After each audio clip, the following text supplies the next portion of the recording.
The thing about having a common name is that it causes complications. Doctor's appointments get mixed up, coffee orders go to the wrong person, and apparently, when a mafia boss wants someone kidnapped, you might get grabbed instead.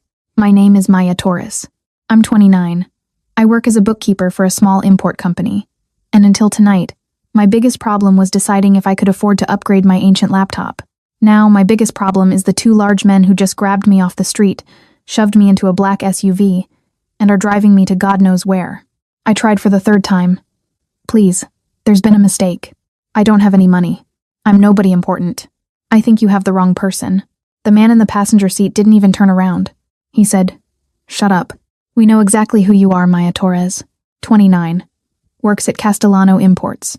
Lives alone in apartment 4B on Maple Street. We've been watching you for a week." That was all accurate, which somehow made this worse. They've been watching me, planning this, whatever this was. But why? What do you want from me? That's not our concern. We just deliver packages. What the boss does with them is his business. The driver took a sharp turn. Sit back. We'll be there soon. I considered jumping from the moving vehicle, but we were going too fast. I considered screaming, but we were in an industrial area now, empty warehouses and closed businesses. Nobody to hear, nobody to help. So I sat back and tried not to panic. Tried to think rationally about why anyone would kidnap a boring bookkeeper who lived a completely unremarkable life. The only possibility I could think of was my job, Castellano Imports. We handled shipments from Italy, mostly wine and olive oil and specialty foods. A completely legitimate business, unless it wasn't. Unless there was something I'd missed in the books, some transaction I'd overlooked that suggested illegal operations. Oh God, had I been unknowingly working for criminals? And now they were cleaning up loose ends? The SUV pulled into a warehouse, different from the ones we'd passed, clearly maintained and in use. The garage door closed behind us with a finality that made my stomach drop. The passenger opened my door, gesturing with a gun I hadn't noticed until now. Move. Don't try anything stupid. I moved, because a gun was very persuasive. They led me through the warehouse, surprisingly clean inside, organized, clearly used for storage of expensive-looking crates, and upstairs to what looked like offices on the second level. One of them knocked on a door. "Boss, packages here." A voice from inside was deep, accented slightly, commanding. The voice of someone used to being obeyed. "Bring her in." They pushed me inside, and I stumbled, catching myself on a chair. The office was nice. Real furniture, art on the walls, a massive desk where a man sat reviewing papers. He looked up, and I got my first real look at my kidnapper. He was younger than I expected, mid to late 30s maybe, and far better looking than someone who kidnapped people had any right to be. Dark hair, perfectly styled, sharp features that belonged on magazine covers, and eyes so dark they were almost black. He wore an expensive suit with the jacket off, sleeves rolled up to reveal forearms covered in intricate tattoos. He looked at me for a long moment, and I watched his expression shift from expectation to confusion to something I couldn't identify. He asked, "This is Maya Torres?" His eyes never leaving me. "Yes, boss." Grabbed her exactly as planned. No witnesses. Clean extraction. "You're sure this is the right Maya Torres?" "Positive. Apartment 4B, Maple Street. Works at Castellano Imports." We verified everything. The man, the boss, stood, moving around his desk to study me more closely. He was tall, over 6 feet, with a build that suggested either serious gym time or a physically demanding job, or both. He asked me, "What's your full name?" "Maya Elena Torres." "Why? What is this about?" My voice came out steadier than I felt. "Eh? New to. Look, I don't know what you think I did, but... Where do you work?" "Castellano Imports. I'm a bookkeeper. Just a bookkeeper. I keep track of wine shipments and olive oil orders, that's all. I don't know anything about anything illegal, I swear." He held up a hand. "Stop." Then he turned to his men. "Get out, both of you. Wait outside." "Boss, are you sure?" "Out. Now." They left, though clearly reluctant. The boss, I still didn't know his name, moved to a cabinet, poured 2 glasses of what looked like expensive whiskey, and handed me one. "Drink. You look like you need it." "I don't drink. Tonight, you make an exception." He settled against his desk, studying me with an intensity that made me uncomfortable. "Maya Elena Torres. 26, bookkeeper. Lives alone. No family in the city. Parents deceased. No siblings. Drives a 10-year-old Honda. Has exactly 2 close friends. Spends weekends reading and avoiding social obligations. Correct? How do you know all that?" Because I had you investigated very thoroughly before ordering your kidnapping. He took a sip of his whiskey. Except, you're not supposed to be you. What? You're supposed to be Maya Torres, 28, works for a rival family as an accountant, has been skimming money from their operations and hiding it in offshore accounts, has evidence of criminal activities that could bring down their entire organization. His dark eyes held mine. That Maya Torres. Not you. Relief flooded through me.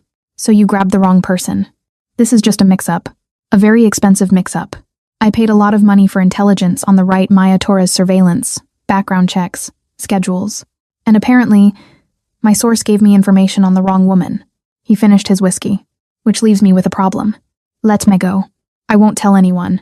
I'll forget this ever happened. I promise. You'll go straight to the police the moment you're free. Report the kidnapping. Describe my men. This location. That's not acceptable. He poured himself more whiskey. So I have limited options. Let you go and risk exposure. Kill you to eliminate the witness. Or what? My voice was barely a whisper. Or find another use for you. He moved closer, and I fought the urge to back away. You work for Castellano Imports. Real Castellano Imports, the legitimate business. But you keep their books, see their transactions, understand their operations. That information could be valuable. You want me to spy on my employer? I want you to not be a complete waste of a kidnapping. His hand came up, tilting my chin to force eye contact. So here's your choice, Maya Torres. You work for me. Provide information about Castellano's operations. Give me insight into their business dealings. Do that, and you live. Refuse, and I have no use for you.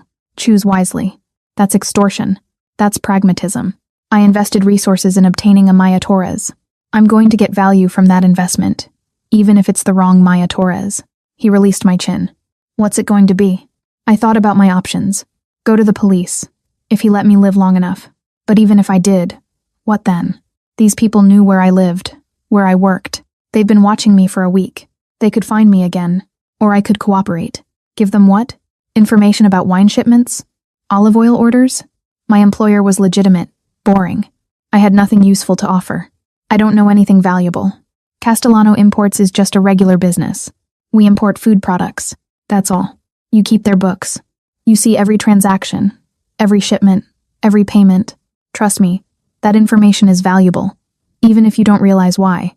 He returned to his desk, pulling out a folder. Here's what's going to happen. You're going to go home, resume your normal life. But once a week, you meet with one of my people, share information about unusual shipments, large payments, new clients, anything that seems different or noteworthy. And if I refuse, then you don't go home. You disappear, permanently. He said it casually, like discussing the weather. Don't overthink this, Maya. I'm offering you a way to survive a very bad situation. Take it. For how long? Until I decide I have enough information, or until circumstances change. He stood. Now, do we have a deal? What choice did I have?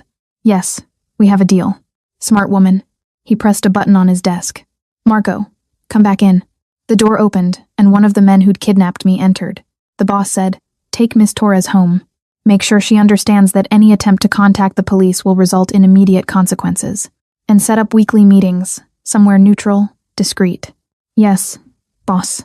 The boss moved closer again, and I realized I still didn't know his name. Wait. One more thing, Maya. Don't try to run. Don't try to hide. Don't try to be clever. My people are watching. They'll know if you step out of line. Understand? I understand. Good. He almost smiled. Welcome to your new life. Try not to get yourself killed. Marco led me out, and I caught one last glimpse of the boss watching me go, his expression unreadable. In the SUV heading back to my apartment, Marco gave me a phone, a burner. He explained, This is how we'll contact you. Keep it charged. Keep it hidden. Answer when we call. Thursday nights, 9 p.m. You'll get a message with a location. Go there. Share what you've learned that week. Then go home. Sample. And if I don't have anything to share, then you better hope the boss is in a forgiving mood. He pulled up to my building. Get out. And Maya, he's not usually forgiving. I stumbled into my apartment, locked every lock, and immediately started crying. Not from fear, though I was terrified, but from the sheer absurdity of it all. I'd been kidnapped because of my common name, grabbed by mistake, and now I was a reluctant spy for a man whose name I didn't even know. My phone, my real phone, had 17 missed calls from my friend Jessica and a dozen texts asking where I was. I promised to meet her for drinks after work, and when I didn't show, she'd panicked. I texted back, "Sorry, work emergency, had to stay late. I'm fine, just exhausted. Talk tomorrow." She responded immediately, "You scared me." "Yes, talk tomorrow.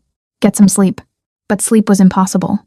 I sat on my couch, staring at the burner phone, trying to process what had just happened, trying to figure out who that man was, what he wanted, whether I'd actually survive this. And weirdly, trying not to think about how attractive he'd been, which was absolutely insane given the circumstances. But my brain apparently didn't care about appropriate thoughts when faced with life-threatening situations.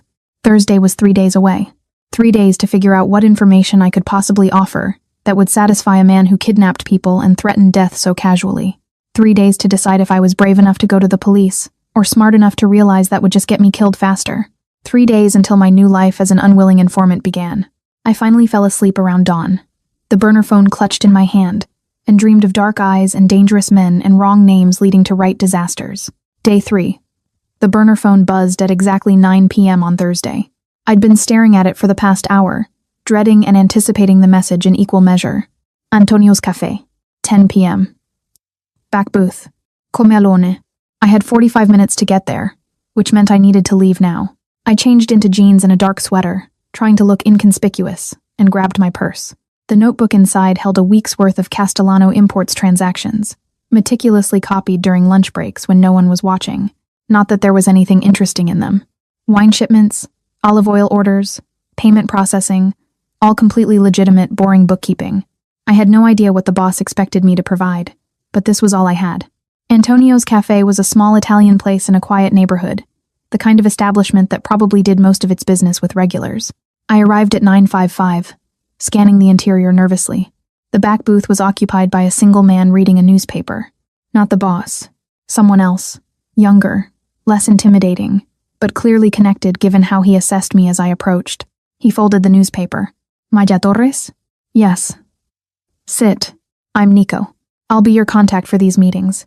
The boss doesn't have time for weekly check-ins, so you deal with me. Understood?" I slid into the booth across from him. "Understood. What do you have?" He signaled the waitress, ordered coffee for both of us without asking if I wanted any. I pulled out my notebook, sliding it across. A week's worth of transactions. Shipments, payments, new clients, everything that seemed different. Nico flipped through it, his expression bored. "This is it? Wine and olive oil? Maya, we need actionable intelligence, not grocery lists. That's all there is. Castellano Imports is exactly what it claims to be, a food import business.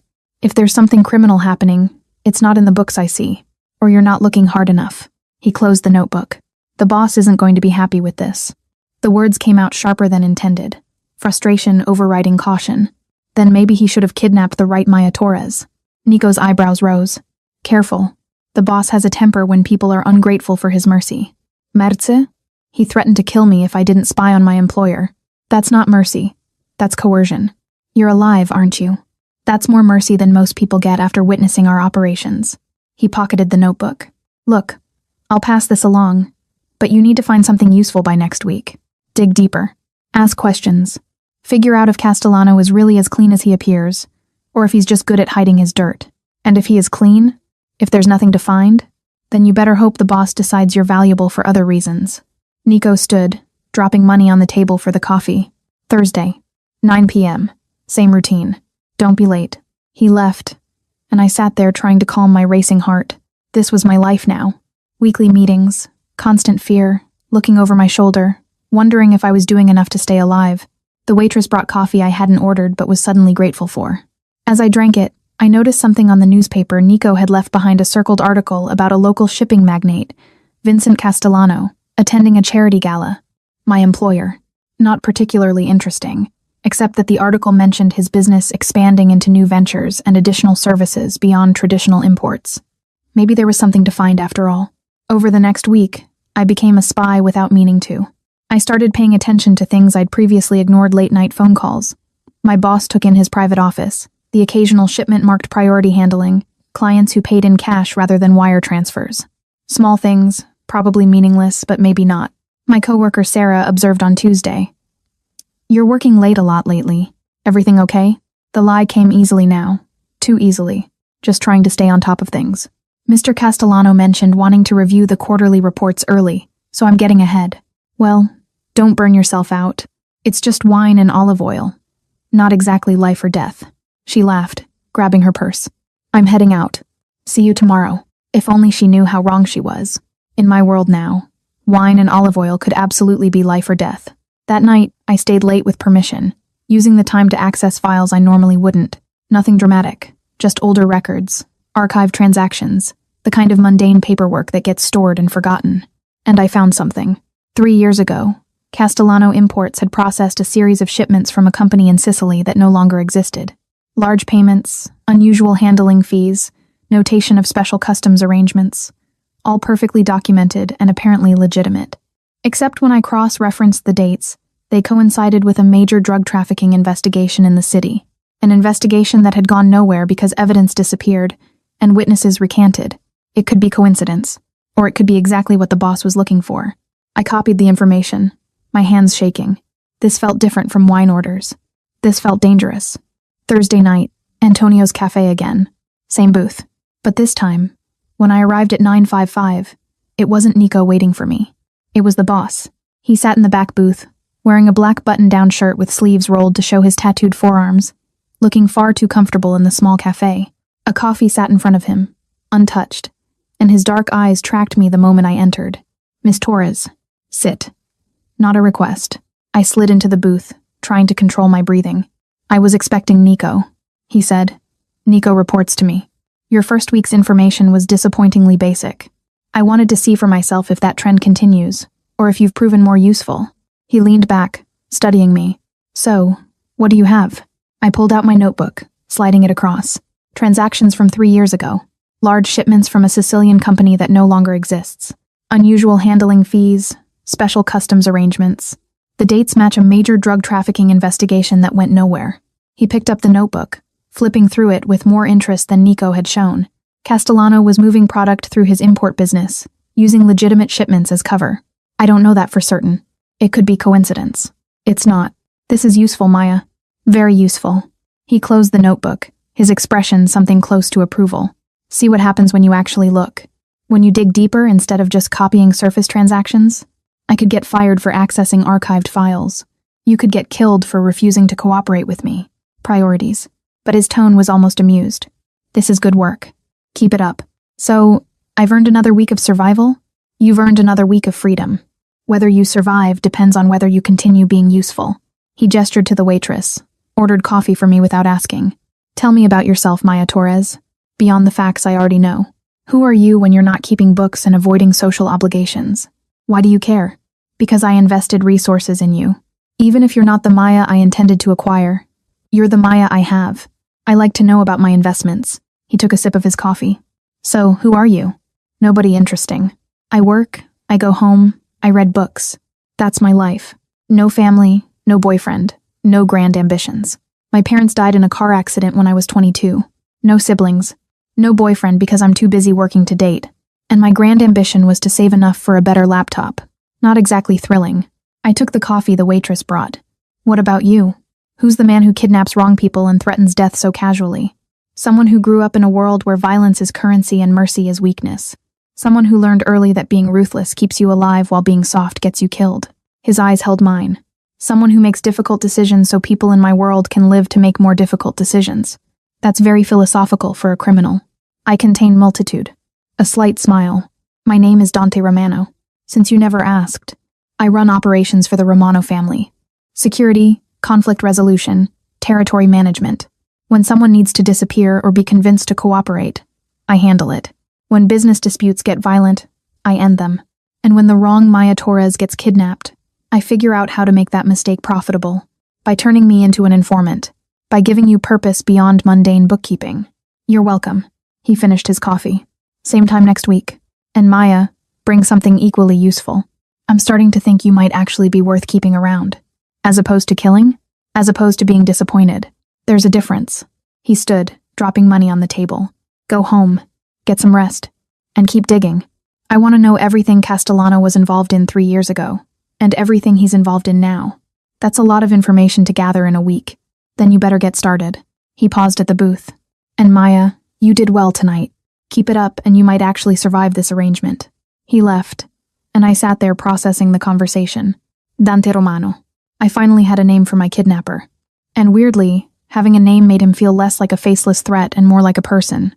A dangerous, criminal person, but a person nonetheless. The waitress came by to refill my coffee. You okay, honey? You look shaken. I'm fine. Just processing some things. That man you were with, he comes in sometimes. Always respectful, tips well. But there's something about him that makes everyone nervous. She lowered her voice. My advice, whatever you're involved in with him, be careful. Men like that are trouble. I know. Believe me. I know.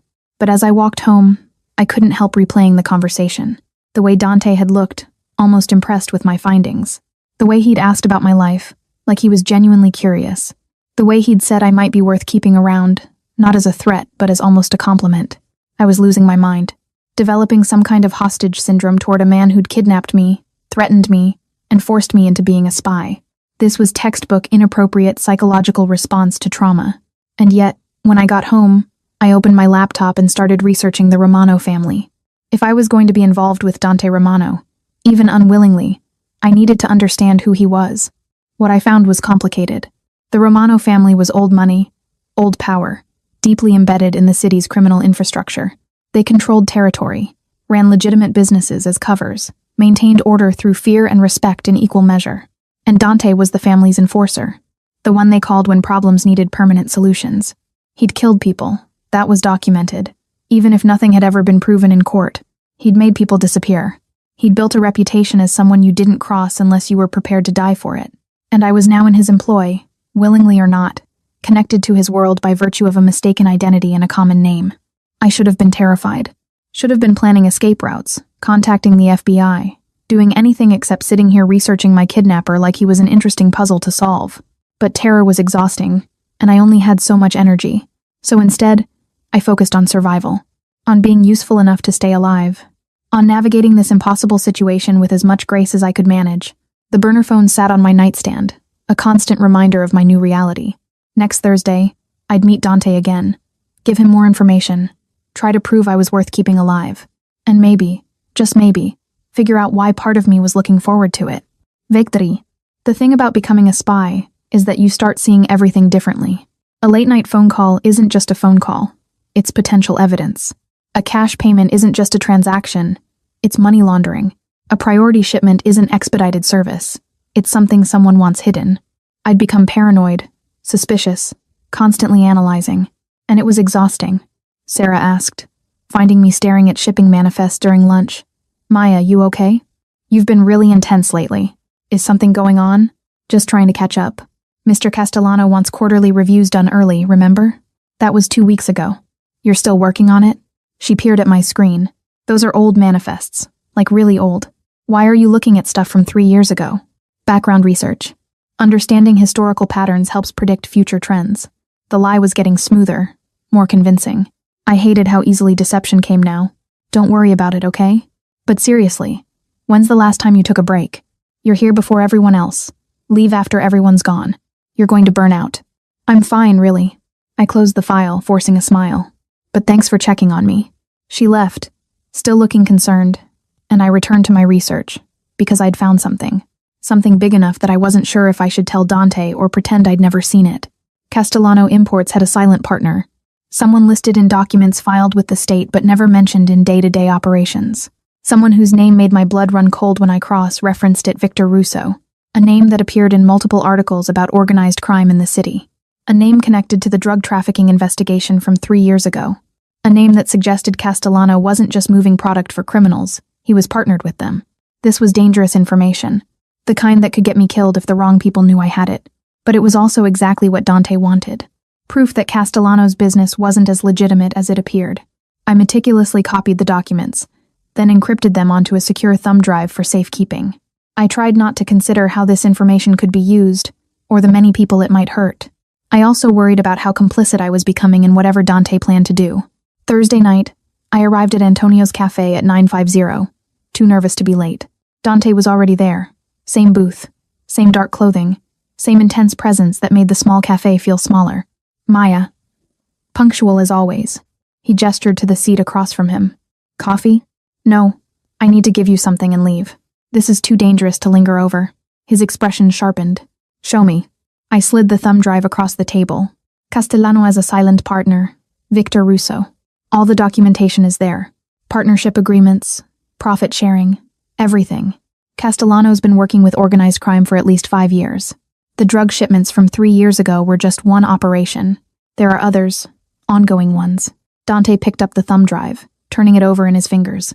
Victor Russo, the Russo family underboss. This is significant. This is terrifying. If Castellano finds out I accessed these files, I'm dead. If the Russo family finds out I gave them to you, I'm dead. I've basically signed my own death warrant giving you this. Then it's good you have my protection. He pocketed the drive. This is excellent work, Maya. Better than excellent. This gives me leverage I didn't have before. Leverage for what? For negotiations that aren't your concern. He leaned back, studying me. You look exhausted. How much sleep have you been getting? What does that matter? It matters because you're an asset I need to keep functional. And assets don't function well when they're running on fumes. He stood. Come on. We're leaving. What? No. I gave you the information. I'm going home. You're going to my place, where we're going to have a proper conversation about boundaries and self-care. Move. His tone left no room for argument. I'm not going anywhere with you. Our arrangement is information exchange, not whatever this is. Our arrangement is whatever I say it is. And right now, I'm concerned that my informant is about to collapse from stress and exhaustion, which makes her useless to me. He dropped money on the table. We can do this the easy way, where you walk out with me voluntarily, or the hard way, where I carry you out. Your choice. But choose quickly. We're attracting attention. The waitress was indeed watching us, concern evident on her face. The last thing I needed was someone calling the police because the situation looked dangerous. Fine. But only for an hour.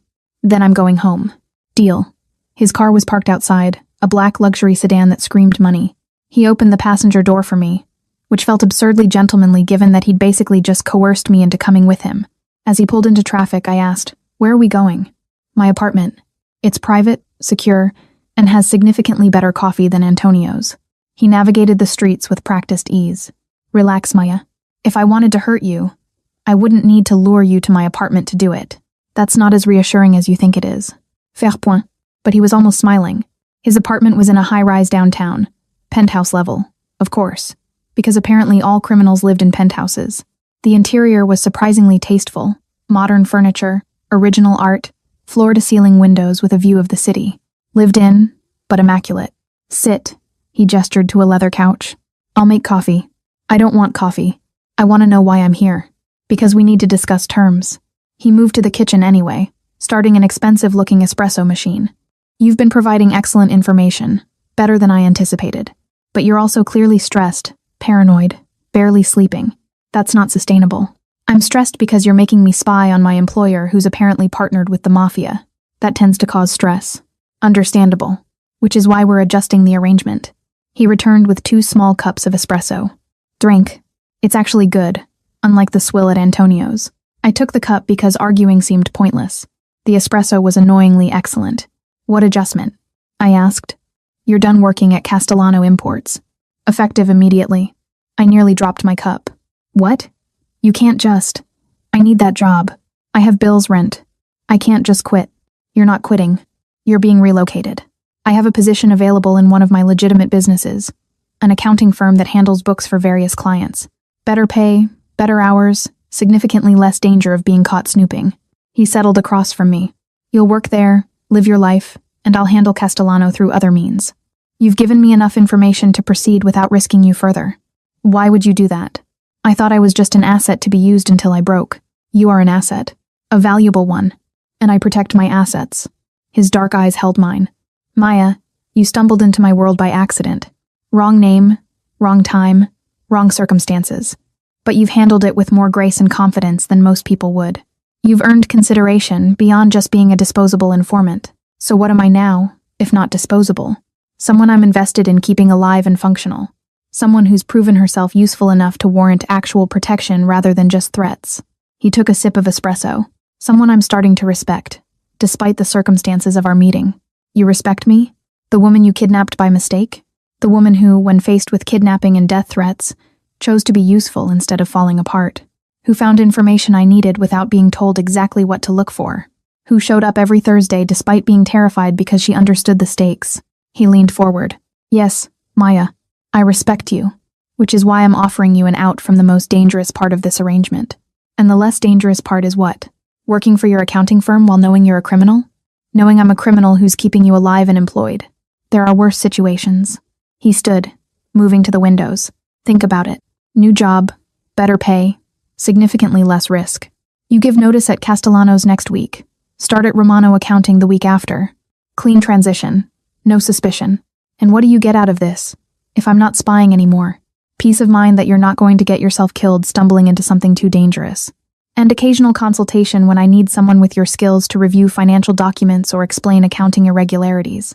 He turned back to me. Consider it a promotion. From coerced informant to protected consultant. That's still coercion. That's still survival, but with better benefits. His smile was slight. Take the offer, Maya. It's the best one you're going to get. I thought about it. About continuing at Castellano Imports, constantly afraid of being caught. About the late nights and the paranoia and the exhaustion. About how Sarah had noticed I was different, which meant others would notice too, eventually. What's the catch? The catch is you're now connected to me and my organization permanently. Even after you've served your purpose, even after any debts are paid, you'll always be someone who worked for Dante Romano. That connection doesn't go away. His expression was serious. Once you're in my world, Maya, you don't fully leave it. Ever. That's the catch. So I'm trading temporary danger for permanent association with organized crime. You're trading high risk for manageable risk. And you're doing it with my protection, my resources, and my word that you won't be harmed as long as you don't betray me. He moved closer. That's the best deal available. Take it or leave it, but decide now. I need to know if I'm moving forward with you, or replacing you. Replacing me with what? Someone more willing to accept the terms of our arrangement. Don't test me on this, Maya. I'm offering you consideration, because I choose to. That consideration can be withdrawn. The threat was subtle but clear. Take the deal, or become expendable again. Fine, I accept. New job, protection, occasional consultation. But I want one thing in return. He sounded amused. You're negotiating. You said I earned consideration. So yes, I'm negotiating. I want honesty. If you're going to use information I provide to hurt people, to start wars, to do whatever it is you do, I want to know. No surprises. No using me blind. If I'm permanently connected to your world, I deserve to know what my information accomplishes. He considered this for a long moment. Deal. I'll tell you how I use what you provide, within reason. There are some things you're better off not knowing in detail. But broad strokes, yes. You'll know. Then we have an agreement. I stood, offering my hand. New job, protection, honesty, and I don't get killed. He shook my hand, his grip warm and firm. And you don't get killed. Welcome to Romano Accounting, Maya Torres. Try not to make me regret this decision. I could say the same to you. Faire point. He walked me to the door. Give notice tomorrow. 2 weeks. Professional. No drama. I'll have your new employment contracts ready by next week. And Maya? Yes? Thank you. For the information. For trusting me with it. For not running when you had chances to. His expression was genuine. You're handling an impossible situation with remarkable strength. That doesn't go unnoticed. I left feeling strangely grateful, which was absolutely insane. But somehow, Dante Romano had gone from terrifying kidnapper to, what? Protector? Employer? Something I didn't have words for yet. And I was stepping deeper into his world with every decision I made. God help me. Vague cess. Romano Accounting was nothing like I expected. Located in a respectable downtown office building with legitimate clients and actual accounting work, it felt almost normal. Except for the occasional meeting where Dante would appear, close the door and discuss special projects that had nothing to do with tax returns. My new boss, an older woman named Grace, handed me a file. Maya, can you look at this? Client wants to restructure their business holdings. I need your assessment on the tax implications. I flipped through the documents, immediately recognizing the shell company structure. This was money laundering, dressed up in legitimate business language. The restructuring would reduce tax burden significantly, I said carefully, though it might attract scrutiny from the IRS given the complexity. That's what I thought. I'll advise them to simplify. Grace took back the file. You're good at this. Seeing patterns, understanding implications. Dante said you were sharp, but I wasn't sure if that was just him being, well, him. Him being what? Interested in something other than business, for once. She smiled. He doesn't usually involve himself in hiring decisions, but he specifically requested you for this position, made it very clear you were to be given every opportunity to succeed. He's just protecting his investment. Maybe. Or maybe he actually cares about your well-being. With Dante, it's hard to tell the difference. She returned to her desk. Either way, you're doing excellent work. Keep it up. I spent the rest of the day reviewing files, some legitimate and some questionably so, trying to navigate the line between accountant and criminal accomplice. It was easier than I expected. Most of the work was actual accounting, just for clients who happened to operate outside the law. At 6, my desk phone rang. Internal line. Dante's voice. No greeting or explanation. Maya Torres. My office. Now. His office was on the top floor naturally. I took the elevator up, trying not to be nervous. In the 3 weeks I'd been working here, I'd only been to his office twice, both times for consultation on documents he needed analyzed. His assistant, a severe woman named Patricia, waved me through. He's expecting you. Dante's office was a corner suite, windows on 2 walls, decorated in dark wood and leather. He stood at the window, wearing a charcoal suit with his jacket off, sleeves rolled up to reveal the tattoos I'd become familiar with. He said without turning around, "Close the door." I closed it, staying near the entrance. "You wanted to see me?" "I wanted to check in. See how you're adjusting to your new position." He turned, and I noticed he looked tired. "Grace says you're doing well. Catching things other accountants miss. Making yourself invaluable. I'm doing the job you hired me for. You're exceeding expectations. There's a difference." He moved to his desk, gesturing to the chair across from it. "Sit. We need to discuss the Castellano situation." My stomach dropped. "What about it?" "The information you provided led to a negotiation between my family and the Russos. Turns out, Castellano was skimming from both sides. Taking our money, taking their money, keeping the difference. Neither family was pleased to learn this." He poured 2 glasses of whiskey from a crystal decanter. "We've reached an agreement. Castellano's operations are being absorbed, split between Romano and Russo territories. And Castellano himself disappeared. Permanently. He won't be a problem for anyone anymore." Dante said it casually, like discussing a business merger rather than murder. "I wanted you to know. You provided the information that made this possible. You deserve to understand the outcome. You killed him. I eliminated a problem that was stealing from multiple families and putting innocent people at risk through his reckless operations, yes." He slid a glass toward me. "Does that bother you?" "It should. I should be horrified that information I provided led to someone's death." I took the glass because my hands needed something to hold. But mostly, I'm just numb. Is that wrong? It's survival. You can't afford to feel everything. Not in this world. Numbness is protective. He took a drink. For what it's worth, Castellano was not a good man. He was trafficking drugs through legitimate businesses, using civilian employees as unwitting accomplices. People like you, Maya. People who thought they were keeping books for wine shipments when they were really covering for heroin distribution. You didn't kill an innocent man. You helped eliminate someone who deserved elimination. That's very convenient rationalization. That's truth. But believe what you need to believe." He set down his glass. "The reason I'm telling you this is because the Russo family knows someone provided information about Castellano. They don't know who, but they're looking, which means you need to be more careful. Vary your routines. Stay aware of your surroundings. If anyone approaches you asking about Castellano or your time at his company, you tell me immediately. Understood? You said I'd be safe working here. You are safe, as long as you're cautious and report anything unusual. I have people watching you, but I need you to watch yourself too." He moved around the desk, leaning against it directly in front of me. "Maya, I won't let anything happen to you, but I need you to help me keep you safe. Can you do that? Do I have a choice? You always have choices, but some choices are significantly smarter than others." His hand came up, tilting my chin to force eye contact. "I meant what I said weeks ago. You're under my protection. That's not just words, it's a promise. But promises only work if both parties uphold their end. I protect you. You trust me to protect you. Deal?" His touch was gentle, despite the calluses on his fingers, despite the violence I knew those hands were capable of. Standing this close to him, I could discern fine details, like the faint scar on his jaw. I also noticed the distinctive flecks of gold shining brightly in his dark eyes. Most importantly, he looked at me as if I was truly important, not merely useful. I whispered, "Deal. Good." But he didn't move away, didn't remove his hand from my face. "Maya, can I ask you something personal? I don't think we have an impersonal relationship at this point." "Fair. Are you afraid of me? Still? After all these weeks?" I thought about it honestly. I should be. You kidnapped me, threatened me, killed someone based on information I provided. Every rational part of me says I should be terrified. I met his eyes. But no, I'm not afraid of you anymore. I'm afraid of your world, afraid of the danger, afraid of making mistakes. But you, specifically? No. Somewhere along the way you stopped being a threat and started being. I don't know what, but not a threat. That's either very brave or very foolish. Probably both.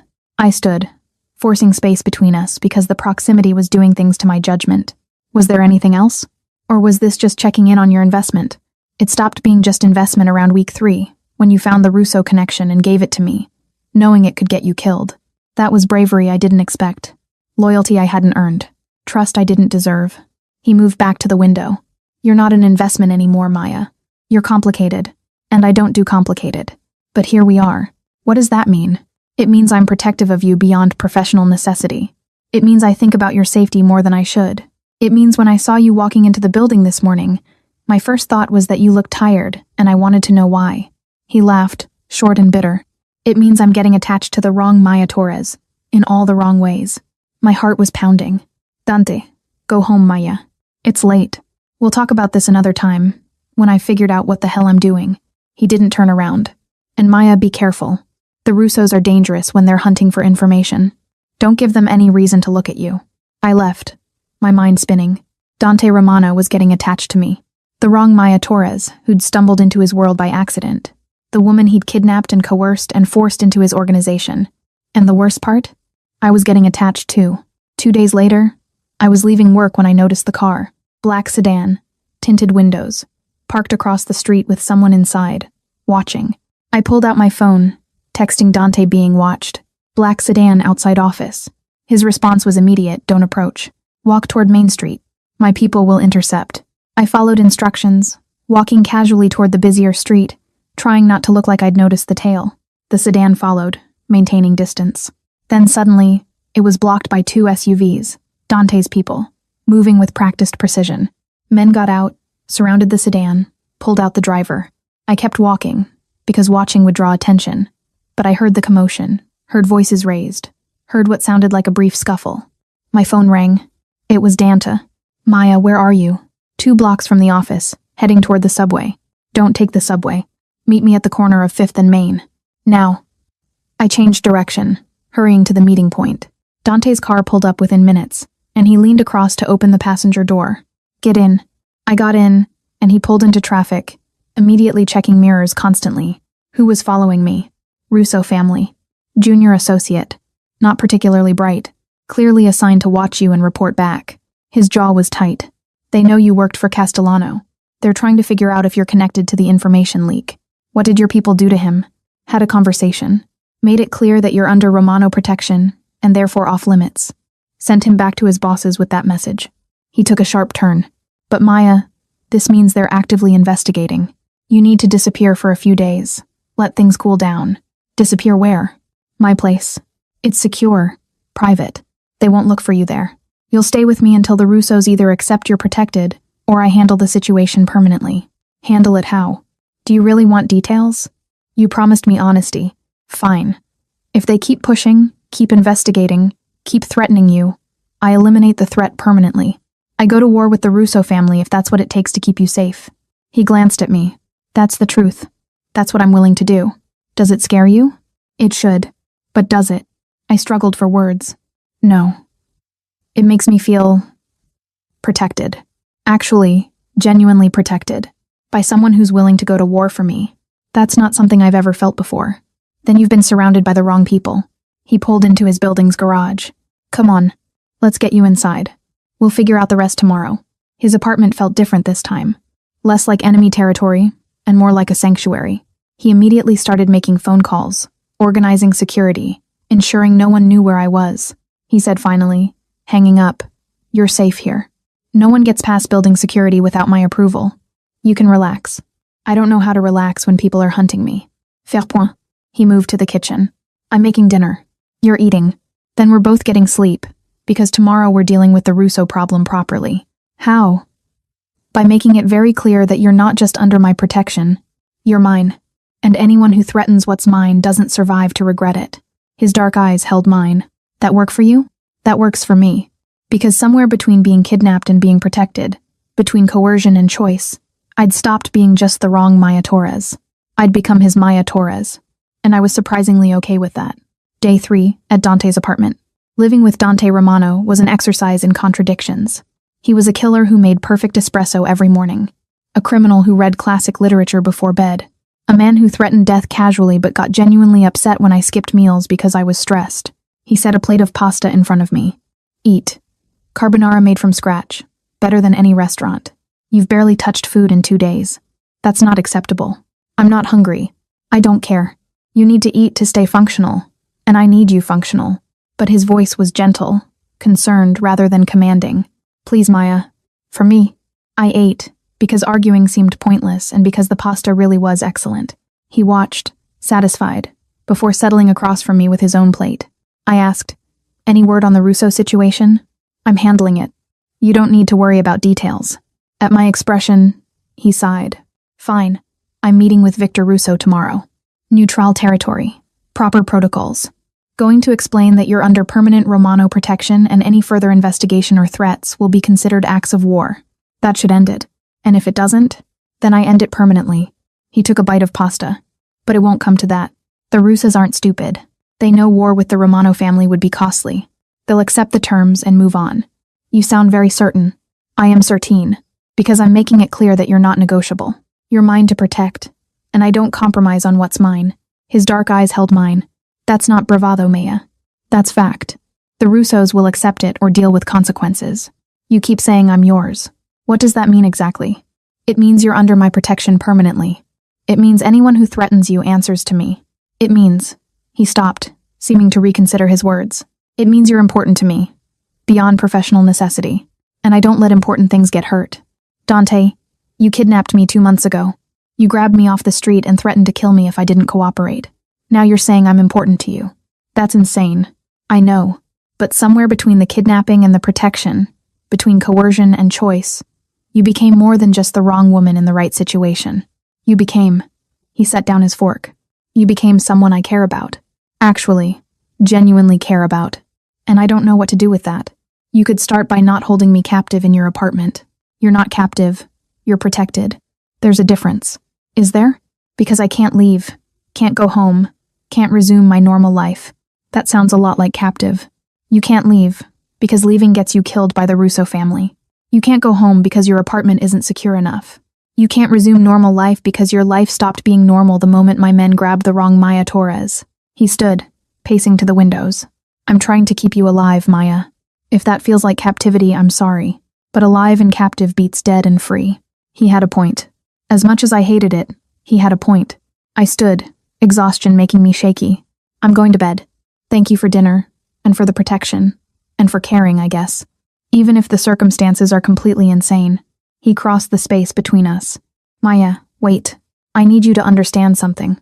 This situation, you being here, me protecting you, the Russo threat, it's temporary. Once I handle Victor tomorrow, once the threat is neutralized, you can go home.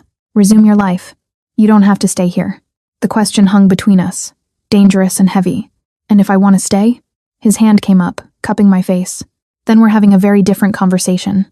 Because if you stay by choice, if you choose this life, and me, and everything that comes with it, that's not protection anymore. That's something else entirely. What else? I don't know yet. But I'd like to find out. His thumb traced my cheekbone. So tomorrow, after I meet with Victor, after the threat is handled, we'll talk. Really talk. About what you want, what I want, what this could be, if we're both brave enough to try. And if I'm not brave enough, then I let you go. Give you your life back. And try to forget what it felt like to have you here, in my space, becoming part of my routine. His forehead rested against mine. But Maya, I really hope you're brave enough, because I'm already halfway to something I can't take back, and I'd rather not fall alone.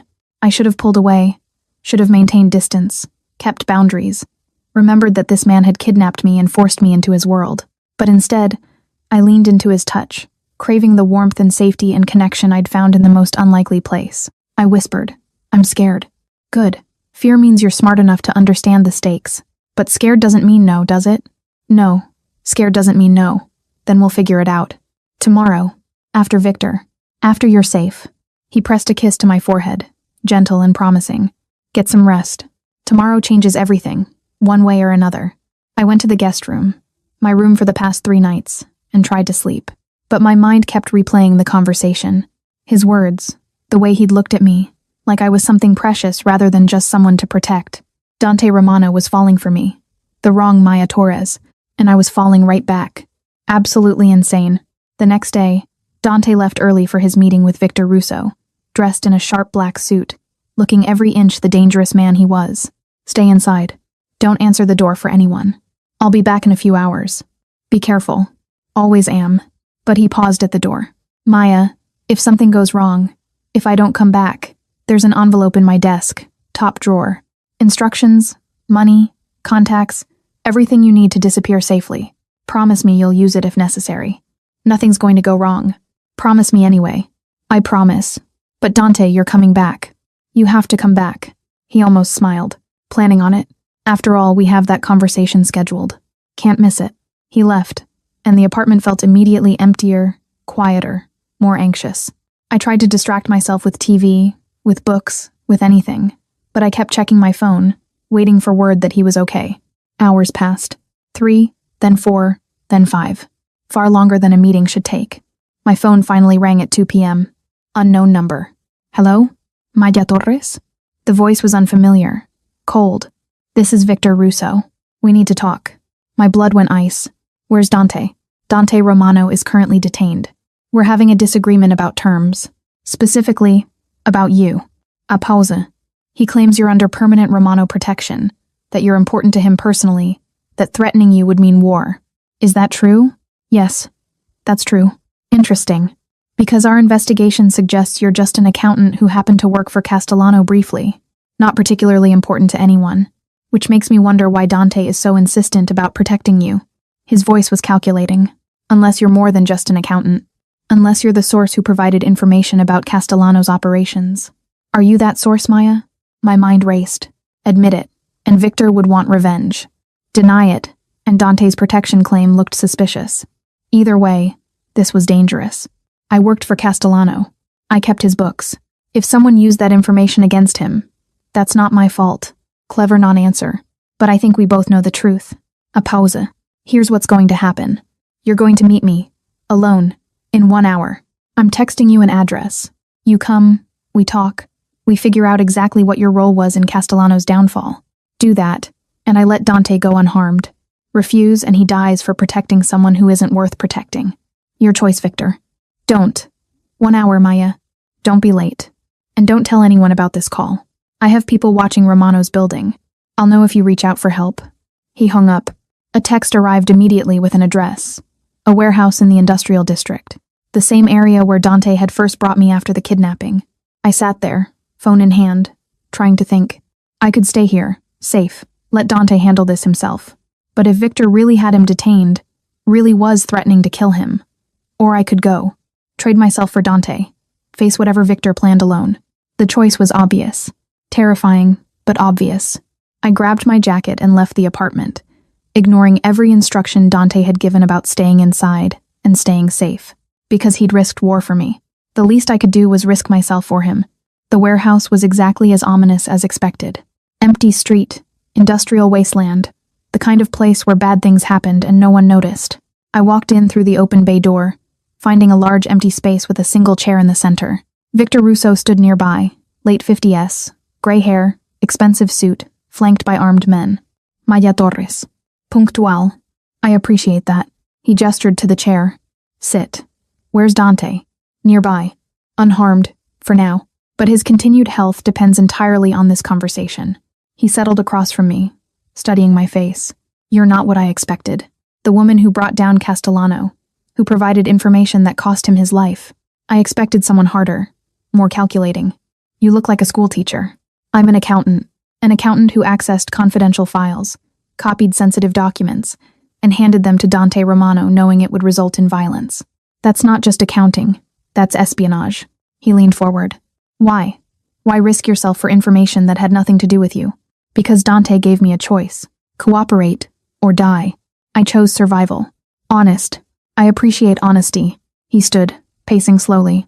Here's my problem, Maya. Dante Romano is claiming you're under permanent protection, that you're important to him personally.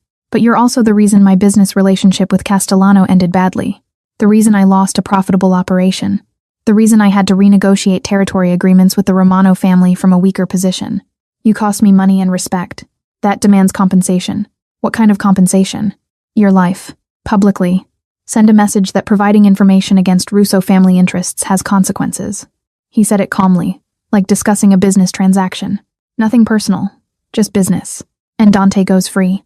I don't want war with the Romano family. Just want justice for damages caused. You for him. Fair trade. Dante's voice came from behind me, cold and furious. No, there is no trade. She's not negotiable. I spun to see Dante walking in, surrounded by his own armed men, looking absolutely murderous. Blood on his temple suggested he'd fought his way out of wherever Victor had held him. This meeting was supposed to be neutral ground, Victor. You detaining me, threatening Maya, that's a violation of protocols. Which means negotiations are over. He moved to stand beside me, his hand on my shoulder, protective and possessive. Maya Torres is under permanent Romano protection. Anyone who threatens her dies. That's not negotiation. That's fact. Accept it, or prepare for war. Victor's men raised their weapons. Dante's men did the same. The warehouse was suddenly a powder keg, waiting for a spark.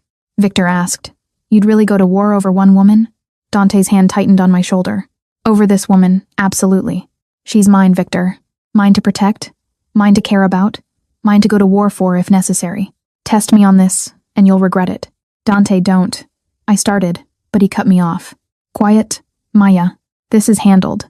He never took his eyes off Victor. "So what's it going to be? Accept the terms or bleed for your pride?" The tension was suffocating. Everyone armed, everyone ready, one wrong word away from a massacre. Finally, Victor laughed, short and bitter. "You're serious. Actually serious about going to war over an accountant. Over my woman, yes. Then she must be extraordinary." Victor lowered his weapon, signaling his men to stand down. "Fine. She's under permanent Romano protection. Any Russo family investigation into her role in the Castellano situation ends today. She's yours, Dante. Congratulations." Dante's hand moved to my waist, pulling me against him. "Come on, Maya. We're leaving." He guided me out, his men covering our retreat, and didn't speak until we were in his car, speeding away from the warehouse. Then he exploded. "What the hell were you thinking? Coming here alone? Trading yourself for me? He said he'd kill you if I didn't come. So you risked yourself? Put yourself directly in danger after I spent weeks keeping you safe?" His hands were white, knuckled on the steering wheel. "Maya, you could have died. Victor could have killed you the moment you walked in. What would I have done then? The same thing I'd have done if he'd killed you. Grieved and moved on. No, that's not." He pulled over abruptly, turning to face me. "Maya, I can't lose you. I know that's selfish. I know I put you in this situation. I know I have no right to care this much. But I can't lose you. Do you understand? I can't watch another person I care about die because I failed to protect them. I can't. Then don't. Protect me. Keep me safe. Let me stay with you. Not because I'm forced to, but because I choose to." I touched his face, feeling him lean into it. "I'm choosing you, Dante. All of this. All of you. The danger, the complications, everything. I'm choosing it. Are you sure? Because once you choose, once you commit to this life, I'm sure. I've been sure for weeks. I was just waiting for you to catch up." I kissed him, finally, after weeks of tension and almost moments. "So yes, your woman. Yours to protect. Yours to care about. Yours." His kiss was desperate, claiming, full of relief and fear and something that felt dangerously like love. He murmured against my lips, "Mine. My wrong Maya Torres, who became exactly right. My woman. My choice. Mine. Yours." I agreed. And for the first time since being grabbed off the street 2 months ago, I felt like I was exactly where I was supposed to be. Wrong place, wrong time, wrong name, but right man, right choice, right life.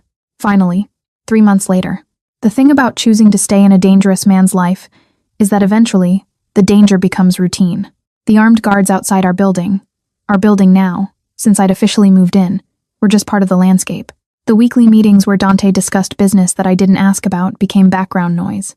The knowledge that my boyfriend was a criminal enforcer became just another fact about him, like how he took his coffee black or read Italian poetry before bed. Normal, in the strangest possible way. Dante observed from across the breakfast table, not looking up from his newspaper. You're staring again. Something on your mind? Just thinking about how weird my life has become. 3 months ago, I was terrified of you. Now, I'm annoyed you used the last of the good coffee and didn't tell me. There's more in the cabinet. That's not the point. The point is communication, Dante. We've discussed this. He finally looked up, smiling slightly. Are we really having a domestic argument about coffee? Is this what we've become? Apparently. Is that a problem? No. It's actually nice. Normal. He set down the paper, reaching across to take my hand. I like this. Us. The routine. Coming home to you, waking up with you, having arguments about coffee instead of life or death situations. We had a life or death situation 2 weeks ago when the Luciano family tried to encroach on Romano territory. That was business. This is us. There's a difference. His thumb traced circles on my palm. Maya, I need to tell you something. Something I've been avoiding because it makes this more real. More real than me living with you and working for your accounting firm and being introduced as your girlfriend to every criminal in the city? What's more real than that? He pulled a small box from his pocket, setting it on the table between us. This. I love you. I'm in love with you. Have been for months. Probably since you walked into that warehouse alone to trade yourself for me. And I want this to be permanent. Not just girlfriend. Not just the woman I live with. Wife. Partner. Forever. I stared at the box, my heart pounding. Dante, are you proposing? Yes. Badly. Over breakfast coffee. Without any of the romance you deserve. But I can't wait anymore. Can't keep pretending this is temporary or casual. You're it for me, Maya. The wrong woman who became exactly right. Will you marry me? I opened the box, finding a ring that was stunning, elegant, understated, perfect. This is insane. We met because your men kidnapped me by mistake. That's not a love story. That's a crime. It's our story. Messy, complicated, started all wrong, but it's ours. And I wouldn't change it. He came around the table, kneeling beside my chair. Maya, I know I don't deserve you. I know I put you through hell, forced you into this life, gave you no real choice in the beginning. But you're choosing to stay now. Choosing me. Let me choose you back. Officially, legally, permanently. Your family will think I'm crazy. My mother already thinks I'm too good for you. My mother adores you. She told me last week that if I didn't propose soon, she'd do it for me. He took the ring from the box. So what do you say? Will you be the wrong Maya Torres who becomes Mrs. Romano? I thought about the past 5 months. The terror, the confusion, the slow transformation from victim to survivor to something more. The way Dante had protected me, cared for me, let me see every part of him. The violence and the gentleness, the danger and the devotion. Yes. Yes, I'll marry you. Against all logic and reason and common sense, yes. He slid the ring onto my finger, then kissed me with a desperation that suggested he hadn't been sure I'd say yes. When we broke apart, we were both grinning like idiots. I said, testing the words, "We're getting married." He confirmed, "We're getting married. Fair warning. My family is going to want a huge Italian wedding. Hundreds of guests, excessive food, dancing until dawn. Can you handle that? Can you handle my friend Jessica interrogating you about your intentions? Because she's been suspicious since I told her I was dating my boss. I'll win her over. I'm very charming when I try. You're very terrifying when you try. There's a difference." But I was laughing, giddy and overwhelmed and absurdly happy. Dante, this is crazy. Everything about us is crazy. Best things usually are. He pulled me to my feet, wrapping his arms around me. I love you, Maya Elena Torres, soon to be Maya Elena Romano. Thank you for choosing me, for staying, for seeing past what I am to who I am. I love you too. Even though you're a criminal who kidnapped me and threatened to kill me, I never actually would have killed you. You said you would. I was establishing dominance. It's different. But he was smiling. Besides, the moment I saw you in that office, terrified but trying to be brave, I knew I wasn't letting you go. Wrong Maya Torres or not. Why? What made you decide to keep me? He considered the question seriously. Honestly, the way you looked at me, not with the fear I expected, but with this calculation. Like you were already figuring out how to survive, how to turn the situation to your advantage. You weren't broken or defeated. You were strategizing. That's when I knew you were special. So you fell for me because I was too stubborn to fall apart. I fell for you because you were strong enough to survive being thrown into my world and smart enough to thrive in it. Everything else just confirmed what I knew in that first meeting, that you were worth keeping. He kissed my forehead. Best mistake my men ever made, grabbing the wrong woman. Your men are going to be insufferable when they find out you're marrying me. They'll take credit. They absolutely will. Marco already thinks he's responsible for our relationship because he was driving the van that grabbed you. Dante's phone buzzed, and he checked it with a sigh. I have a meeting in an hour. Business thing. Will you be okay here? I'll be fine. I have work to do anyway. Grace sent over files to review. I touched the ring, still not quite believing it was real. Go handle your criminal empire. I'll be here when you get back. He grabbed his jacket, checking his weapon out of habit. Criminal enterprise. Empire sounds presumptuous. I'll be back by dinner. We can celebrate properly then. And Maya? Yes? Don't tell anyone yet. Not until I can tell my family in person. My mother will kill me if she finds out through gossip. Your secret's safe with me. I'm very good at keeping secrets now. Too good. Sometimes I worry about what you're not telling me. But he was teasing. I love you. See you tonight. He left, and I sat there with my coffee and my ring and my utterly insane life. Engaged to Dante Romano, the man who'd kidnapped me by mistake and somehow become the best thing that ever happened to me. I called Jessica, because I absolutely couldn't keep this secret for more than 5 minutes. Hey, what's up? She answered on the second ring. I'm engaged. Silence. Then, I'm sorry. What? Dante proposed this morning. I said yes. I'm engaged. To your boss? The scary Italian guy who you've been dating for 3 months? That Dante? That Dante. Yes. Maya, are you sure about this? I mean, I'm happy for you, but it's so fast, and you've been so secretive about him. I'm sure. I know it's fast. I know it's crazy. But Jess, he's it. The one. I can't explain it better than that. Okay. If you're sure, then I'm happy for you. But I am meeting him officially. I need to make sure he's good enough for you. He's not, but he's trying to be. That's good enough for me. I looked at the ring, catching light from the window. He makes me happy, Jess. Really, genuinely happy. That's enough. Then congratulations. I can't wait to meet the man who finally got you to settle down. She paused. He's not secretly a serial killer or something, right? Define serial killer, Maya. I'm kidding. He's not a serial killer. He's just in a complicated line of work. But he's good to me. That's what matters. We talked for another 20 minutes. Jessica demanding details about the proposal and the ring and when the wedding would be. By the time I hung up, I was grinning so hard my face hurt. I spent the day working on accounting files, planning dinner, and occasionally just staring at my ring like a teenager with her first crush. It was ridiculous and wonderful and completely surreal. Dante came home at 6, looking tired but satisfied. Meeting went well. We've secured new territory agreements with the Castellano replacement. Everything's settled. That's good. I handed him a glass of wine. Dinner's almost ready. And I may have told Jessica about the engagement. May have? Definitely told. Sorry, I couldn't help it. She's my best friend and I was excited. I leaned against the counter. She wants to meet you officially as my fiancé. I can handle that. I'm very good with concerned friends.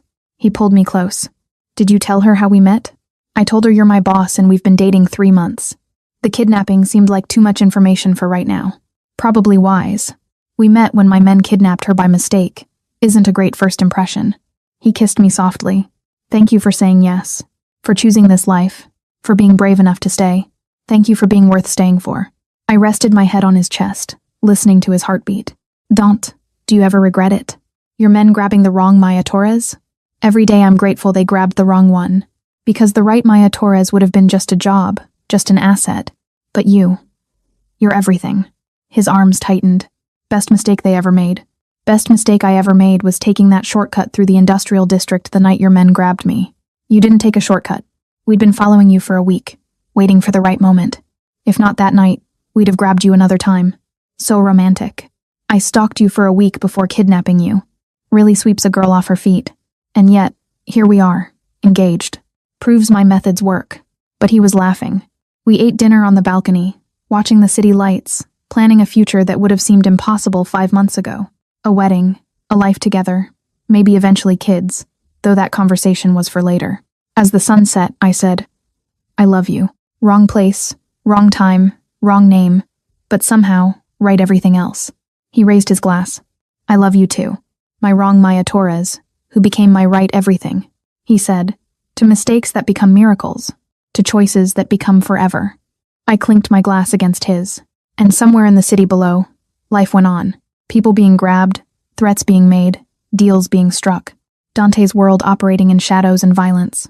But up here, in our space, we were just 2 people who'd found each other in the most unlikely way possible. who'd chosen each other despite everything, who were building something real from a foundation of mistakes and danger and wrong names leading to right love. Not a fairy tale, but our story. And that was more than enough.